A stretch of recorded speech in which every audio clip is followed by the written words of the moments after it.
Bonjour et bienvenue dans ce nouvel épisode du podcast Ondes de Sciences de l'École pratique des hautes études.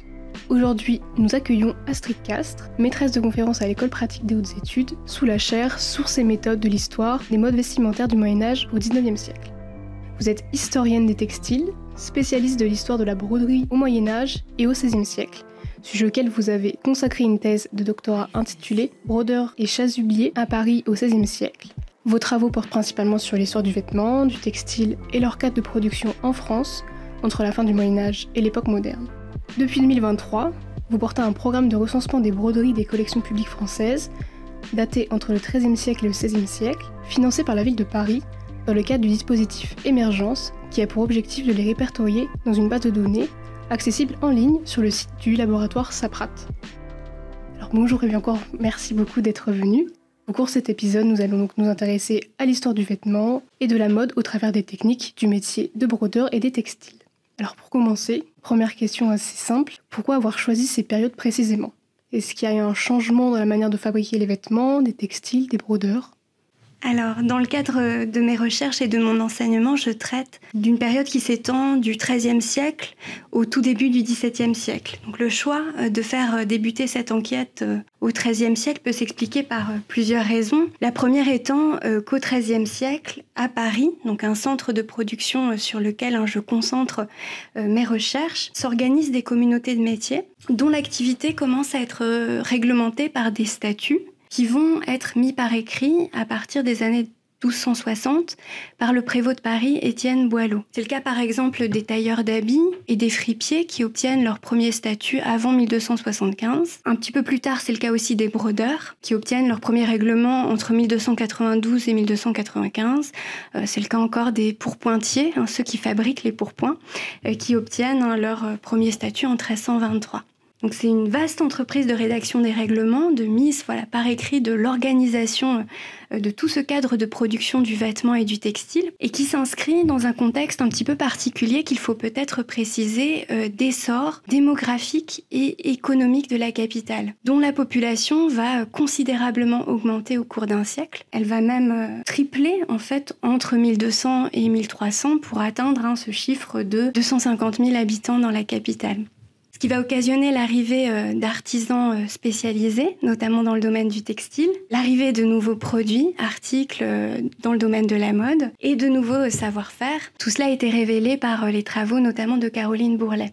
Donc ça, c'est une première raison de ce point de départ, ce choix de commencer par ce XIIIe siècle, cette organisation un petit peu particulière des métiers d'une part, et puis ce grand essor économique. Une autre raison est aussi que c'est à partir du XIIIe siècle que l'historien commence à disposer d'un nombre suffisamment important de documents pour appréhender la fabrication et la consommation de textiles et de vêtements en Occident. Et il va pouvoir s'appuyer cette fois, à partir du XIIIe siècle, sur des séries en fait de données qui vont permettre de dégager des évolutions en matière de mode, en matière de goût et de techniques textiles. Je peux dire peut-être deux mots sur ces sources qui vont pouvoir être exploitées par l'historien du textile et du vêtement. En fait, ces données, on va pouvoir les recueillir dans des documents écrits. Par exemple, des règlements de métier dont je parlais précédemment, des registres de comptes dans lesquels on va recenser et répertorier tous les achats faits par le prince, ou encore à partir du XVe siècle, ce qu'on appelle des actes notariés, donc des actes passés devant notaire, des inventaires après décès, par exemple, donc des inventaires de garde-robe, d'ateliers d'artisans, des contrats d'apprentissage des métiers du textile. Donc, toute une série de documents écrits, auxquels viennent s'ajouter aussi des sources iconographiques, qui vont représenter des artisans au travail, qui manipulent des outils.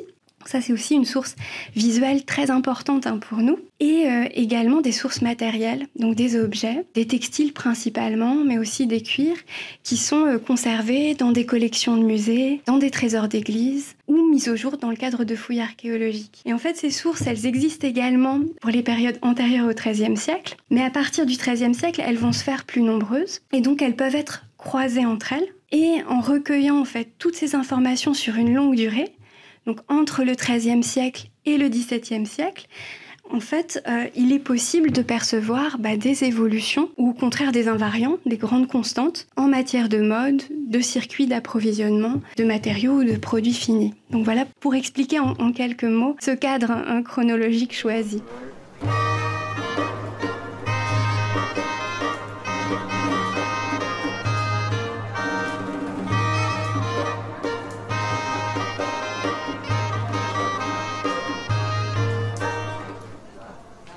commençant par la question du mode d'acquisition d'un vêtement, en fait, il dépend beaucoup du contexte considéré. Il ne sera pas le même si l'on considère la commande d'un habit par un membre de la cour, si l'on considère la commande d'un habit par un artisan qui habite la ville, ou encore au sein des villages.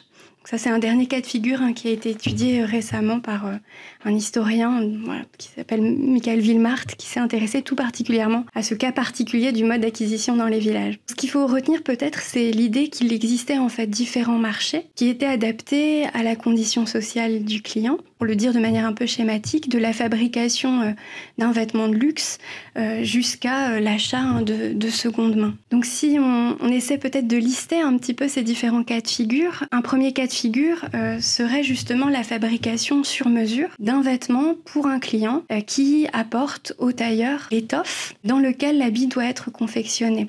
Et dans ce cas précis, le matériau choisi et son ornementation va dépendre, là encore, du rang et du statut social du propriétaire du vêtement, de sa place au sein de la société, suivant des règles qui sont énoncées et qu'on appelle les lois somptuaires, ces lois qui régissent le luxe et qui, dès la fin du Moyen-Âge, en sont promulguées en ce qui concerne l'espace français par le roi de France ou au sein de villes.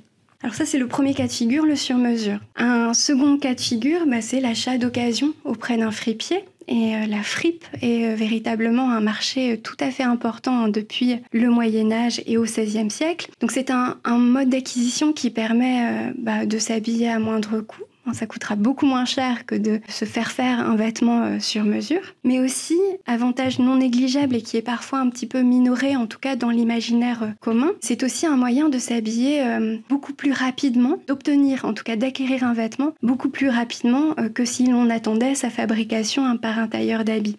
Et donc ça peut être particulièrement commode. Et là, pour le coup, les textes d'archives nous renseignent parfaitement. Ils sont très explicites sur ce point. Ça peut être très commode pour des hommes et femmes de la cour qui sont de passage à Paris et qui ont besoin d'obtenir rapidement des vêtements. Ça peut être très commode pour des voyageurs qui viennent dans la capitale, des étudiants également. Et donc voilà, la clientèle aussi du fripier, elle est beaucoup plus diversifiée qu'on ne peut l'imaginer. En fait, c'est pas forcément un marché de vêtements au rabais. Il peut y avoir dans les stocks de fripiers du XVIe siècle que j'ai étudié en particulier, des pièces qui sont taillées dans du velours et brodées également de filets métalliques. Troisième cas de figure, particulièrement mis en valeur ces dernières années par la recherche, il existait aussi la production de vêtements et de chaussures neufs qu'on appellerait aujourd'hui du prêt-à-porter. C'est un aspect qui est peu traité par l'historiographie jusqu'à peu, mais depuis quelques années, des recherches ponctuelles permettent de voir émerger un peu ce mode d'acquisition particulier.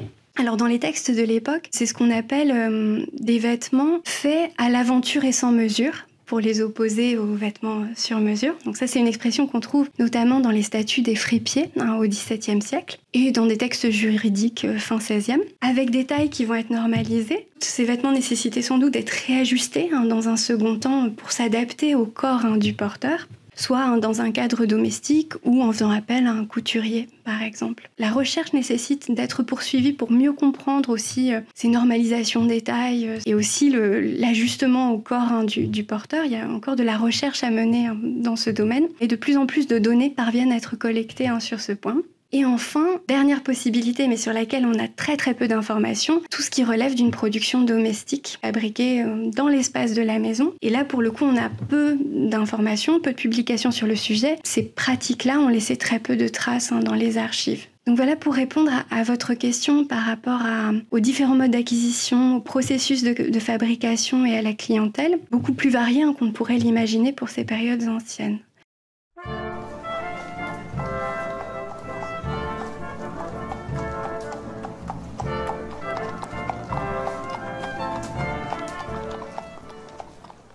En ce qui concerne les matériaux, ils ont connu beaucoup d'évolutions au fil de la période entre le XIIIe et le XVIIe siècle, en fonction des modes, en fonction aussi des évolutions technologiques et de l'essor et du déclin de certains centres de production. Alors, pour résumer vraiment les choses à grands traits, on peut dire qu'il existe 3 matières principalement employées pour la fabrication du vêtement au cours de cette période. Donc la laine, des fibres animales, la soie, donc qui est obtenue à partir du cocon de la chenille Bombyx mori, qui va être dévidé pour obtenir un fil. Donc là encore, une fibre d'origine animale, auquel on associe parfois des filets métalliques, des fils d'or et d'argent. Et enfin, troisième type, toutes ces étoffes qui sont tissées avec des fibres végétales, donc le lin, le chanvre principalement, mais aussi le coton. Et à partir de ces matériaux en fibres végétales, on va réaliser notamment tout ce qui relève les sous-vêtements, les chemises. La chemise est considérée comme un sous-vêtement à cette époque, les braies, tous les sous-vêtements masculins et féminins.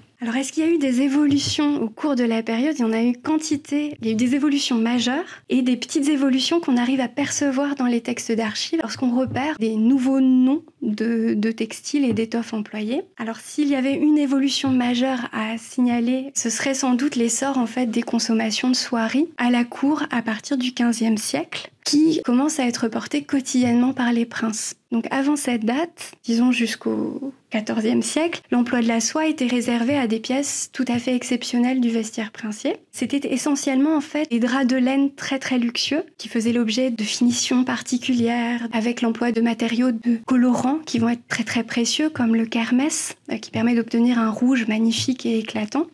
Donc c'était essentiellement ces tissus de laine, ces draps de laine très précieux qui incarnaient le faste du prince. Donc on voit cette évolution, on va dire 15e, 16e siècle, où les soieries vont petit à petit remplacer ces draps de laine dans le quotidien luxueux du prince. Alors ça s'explique pour des questions de goût, mais aussi d'un point de vue de l'histoire économique et industrielle par l'essor de centres de production de l'industrie de la soie dès le 13e, 14e siècle, notamment en Italie, en particulier à Florence, à Gênes, à Venise bien sûr, grand centre de production de velours au 15e siècle. L'étude des consommations vestimentaires est aussi un très bon point d'observation pour examiner l'histoire aussi de ces centres de fabrication dans une perspective d'histoire globale. On arrive comme ça à retracer une histoire aussi de la géographie des commerces de ce tissu, de ces fils, qui nous emmène parfois bien loin, même si je travaille essentiellement sur Paris. Eh bien, on arrive ainsi à être connecté à des centres de production en Italie de soieries,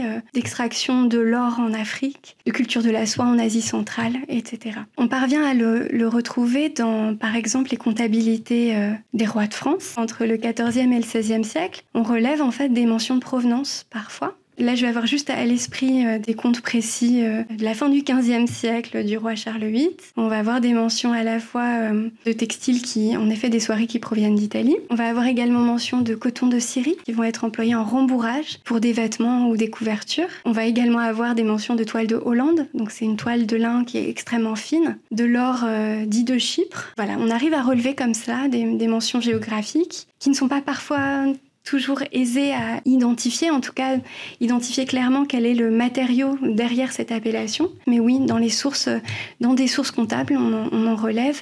Et aussi dans des inventaires après décès de particuliers, on va pouvoir trouver, des toques façon de Milan, des modes italiennes qui vont être importées comme ça en France à la fin du XVe siècle. Et la plus grande difficulté, si je peux ajouter quelque chose, c'est justement ce travail de croisement. Il n'est pas évident toujours à établir, en particulier lorsqu'on essaie de rapprocher la source d'archives qui mentionne un matériau, donc on va dire taffetas de Florence, un tissu de soie de Florence, et le matériau qui va être subsistant, trouvé dans les collections publiques. Ça, c'est vraiment un petit travail de fourmi entre plusieurs chercheurs qui vont parvenir à identifier clairement une appellation, l'écarlate, par exemple, avec un morceau de textile conservé. Et au fur et à mesure, on arrive comme ça à avoir une vision plus claire et de ce à quoi correspondent concrètement et matériellement et techniquement ces appellations historiques relevées dans les archives.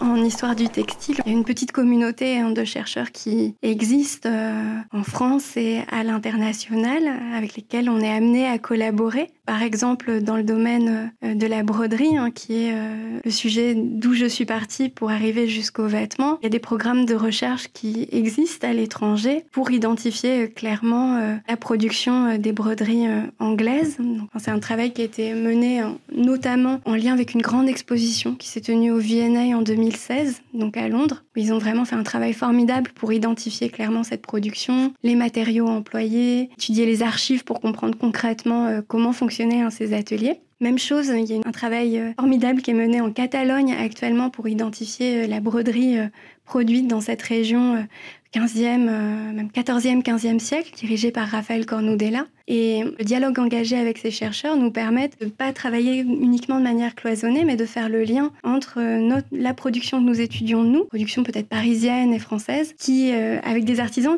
et des marchés, des marchands qui étaient forcément connectés avec ces autres centres de production. Donc on travaille étroitement en fait en collaboration avec cette communauté. Et dans le domaine du textile, on a la chance notamment d'avoir des lieux où ce dialogue entre chercheurs est favorisé. Donc c'est le cas notamment du Centre international d'études des textiles anciens qui existe depuis l'après-guerre, qui est basé à Lyon et qui rassemble des conservateurs de musées, des chercheurs, des conservatrices, restauratrices textiles, parce que c'est un métier très féminin. Voilà, donc on a aussi des associations de ce type-là. En France, l'Association française pour l'étude du textile est aussi un lieu de rencontre entre des communes, des chercheurs qui travaillent dans le domaine. Donc il y a un réseau assez bien constitué et des lieux d'échange privilégiés pour faire avancer collectivement en fait la recherche.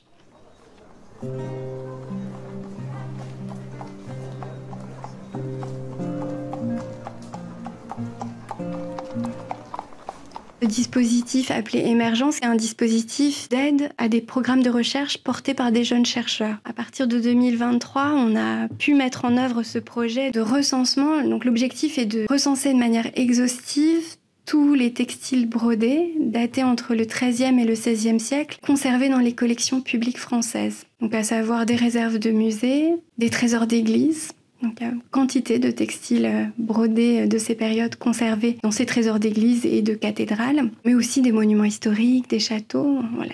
Donc c'est un programme sur 4 ans. L'objectif est de les étudier. Donc on se rend sur place, on les mesure, on identifie les matériaux employés, les techniques, on les regarde de près avec un microscope pour pouvoir vraiment qualifier de manière la plus précise possible les fils qui sont mis en œuvre. Et une fois tout cela fait, on les documente, on essaie de les croiser avec des documents d'archives et on établit des petites notices qui sont versées sur une base de données. Donc l'idée de ce projet, c'est de faire connaître ce patrimoine qui est mal connu, qui est difficile d'accès. Comme je vous le disais, ce sont des pièces qui sont parfois à l'abri et dans des trésors d'église. Et donc de favoriser un petit peu la recherche autour de ces textiles et aussi parfois de contribuer aussi à une meilleure préservation parce qu'en fait, faire connaître aussi un patrimoine et la richesse de ce patrimoine contribue aussi à mieux le protéger et à faire prendre conscience à un public le plus large possible de la richesse de ce patrimoine textile qui subsiste, que derrière ces pièces, il y a aussi des savoir-faire complexes, des artisans qui sont intervenus et donc des choses à transmettre et à protéger pour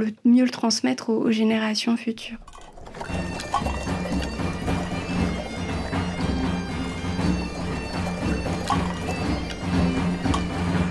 La technique de la broderie, c'est une technique qui n'a pas de limite parce que avec une aiguille et un fil, ou il y a d'autres outils qui sont à envisager, même pour les périodes anciennes, on peut tout tracer, on peut produire une variété de points qui n'a pas de limite. Donc il y a une difficulté lorsqu'on commence à étudier ce champ de recherche qui est même d'appréhender en fait cette diversité, de comprendre comment sont faits ces points, aussi pourquoi on utilise un matériau particulier pour réaliser un effet. Et donc lorsque j'ai commencé à travailler sur le sujet, j'ai vite senti qu'il allait être important de comprendre la pratique même du métier. Et donc dans le cadre de mes recherches, je me suis formée en fait à la broderie, dans le cadre d'un CAP broderie métier d'art que j'ai obtenu en 2013. Et dans ce cadre-là, en fait, j'ai rencontré une femme vraiment formidable qui était mon professeur de broderie, qui s'appelle Maryse Legros, qui m'a tout appris, les différents points, et même des règles du métier, comment on se tient face à un métier de brodeur, les choses à ne pas faire,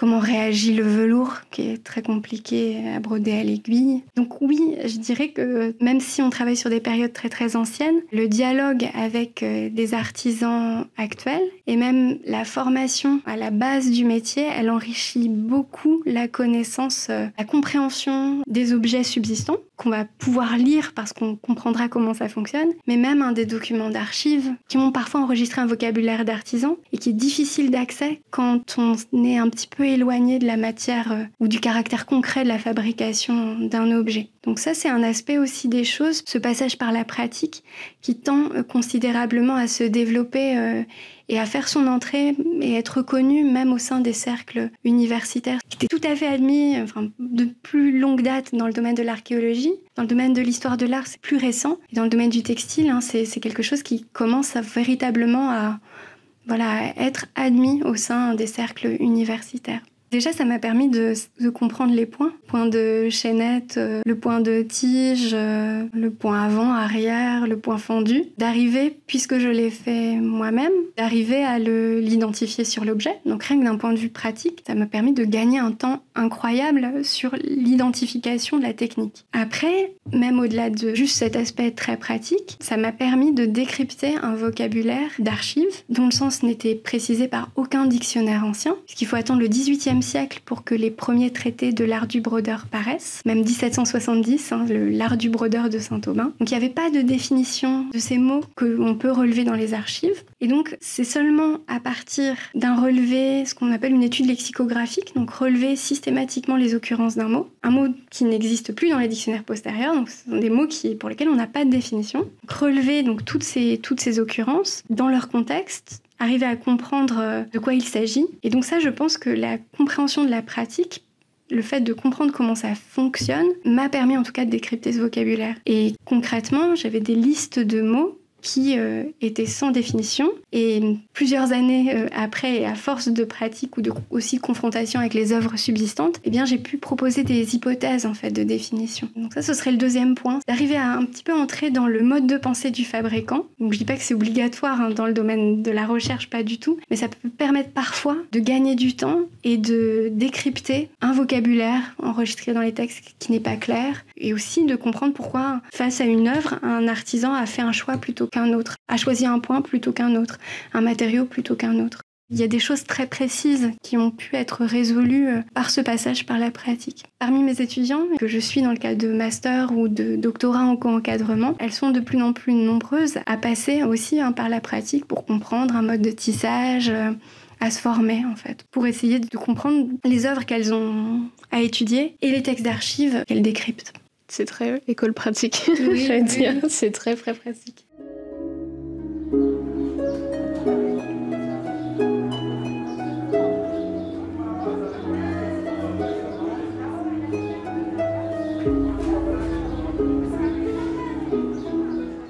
Alors on arrive à cerner des évolutions des modes, là encore en croisant des sources iconographiques. On va voir des personnages en portrait qui portent des vêtements qui sont vêtus à la mode de l'époque. En les croisant avec des documents d'archives, on va avoir un mot, une huque à l'italienne par exemple, et aussi des rares pièces subsistantes qui vont être conservées. Lorsqu'on travaille sur la longue durée, si on répertorie ces trois sources de manière un peu systématique, décennie après décennie, on arrivera à avoir une idée de l'évolution des modes sur la longue durée. Donc soit des toutes petites évolutions, le pourpoint qui raccourcit et les jambes sont beaucoup plus visibles, soit des grandes évolutions, des grandes ruptures. Donc là, je pourrais vous citer juste un exemple pour illustrer ce point. C'est une grande rupture qui est très bien connue des historiens, notamment du Moyen-Âge, qui voit le jour dans les années 1340-1350, qui est l'apparition de ce qu'on appelle le costume court.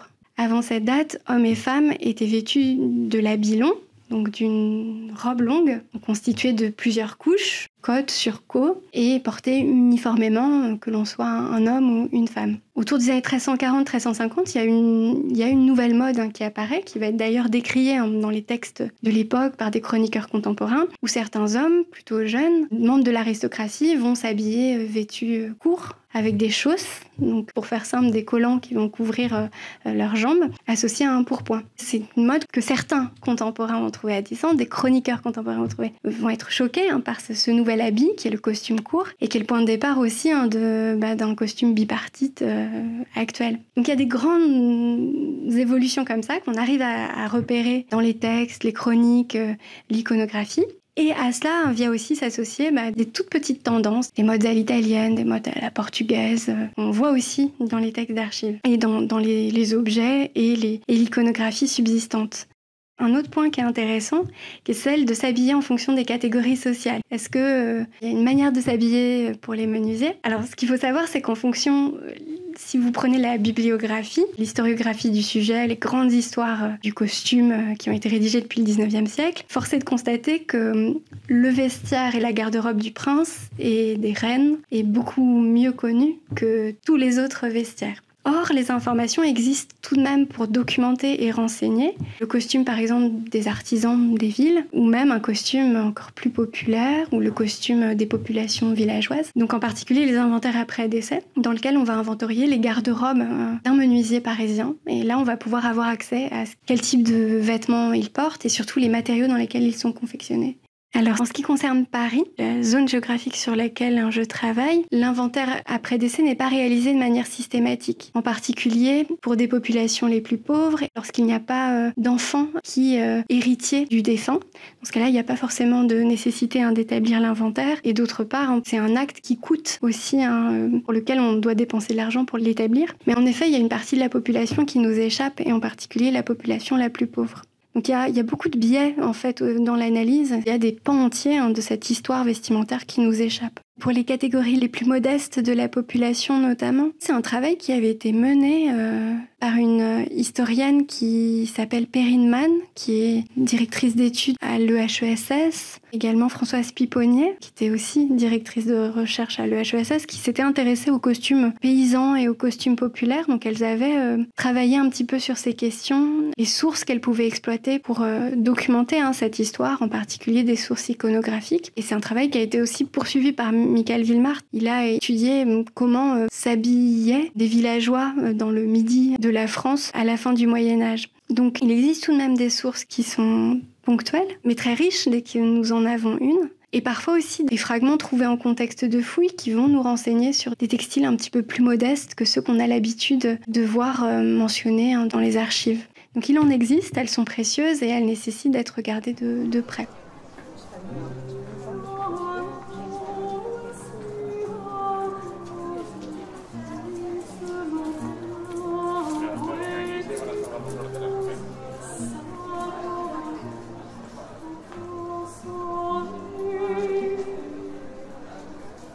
Alors déjà, l'histoire du vêtement, c'est un champ de recherche qui, même s'il a été étudié, il y a une longue histoire. Dès la fin du 19e siècle, des chercheurs ont écrit des histoires générales du costume. On peut citer par exemple Jules Quicherat, qui est un des premiers à avoir rédigé une somme autour de cette question.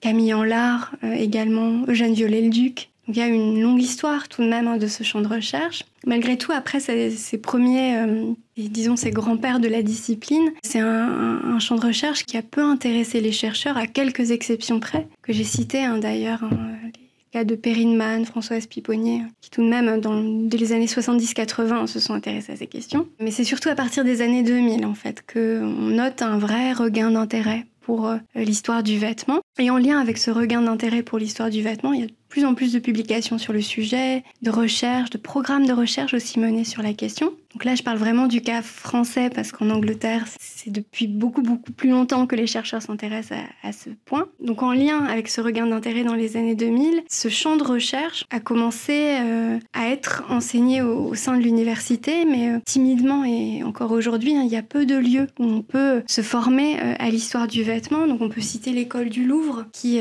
depuis 2007, je crois, a un enseignement en histoire de la mode. Sorbonne Université, un enseignement en licence dirigé par Pascal Gorguet-Ballesteros, qui est spécialiste du XVIIIe siècle. Et le PHE a créé en fait en 2019 cette maîtrise de conférence, donc sources et méthodes de l'histoire des modes vestimentaires du Moyen-Âge au XIXe siècle, pour laquelle j'ai été recrutée, avec un enseignement qui porte sur la période pré-industrielle. Alors plus récemment, l'Université de Lyon 2 et Paris 1, l'année dernière, a recruté Émilie Amen, une enseignante chercheuse qui est spécialisée dans le domaine 19e-20e. Donc cet enseignement dispensé à l'EPHE, il est rare au sein du paysage universitaire français, parce qu'il y a peu de lieux où on peut se former à l'histoire du vêtement.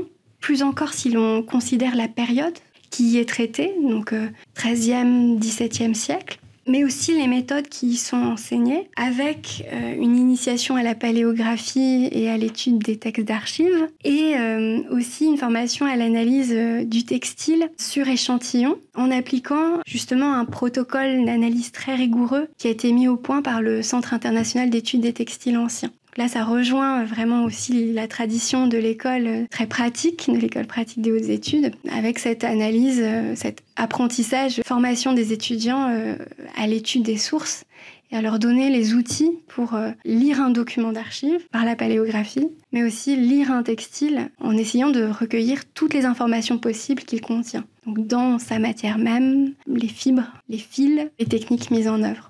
Merci beaucoup Astrid. Merci Marion. J'espère que ce podcast vous a plu. N'hésitez pas à le partager si c'est le cas et à nous retrouver sur tous nos réseaux sociaux, sur le site internet.